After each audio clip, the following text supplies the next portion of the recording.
जी भाई, क्या हुआ है? क्यों परेशान है? बस आधे पौने घंटे से पेट्रोल नहीं मिल रहा हमें। ये पंप सारे पंपों ने बंद किया हुआ है अपना। अभी आप कहाँ पे खड़े हैं? मैं किस इस टाइम शादबाग खड़ा हूँ, शेल पंप के पास। और क्या टाइम क्या हुआ है इस टाइम?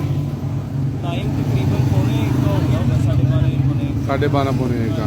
तो आप कितनी देर से आप ख्वार हो रहे हैं? आधे पौने घंटे से हम सवार हो रहे हैं। बस ये कह रहे हैं कि रेट बढ़े और हमारी कमाई डबल हो। बस ज़िली इंतज़ामिया की तरफ से तो हकाम दिए गए थे, पेट्रोल पंप पेट्रोल सेल करेंगे, उसको बंद नहीं करेंगे।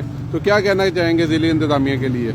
ये सब ऊपर से लेके नीचे तक ये सब चोर हैं, सब मिले हुए हैं और सब की कमीशनें लगी हुई हैं।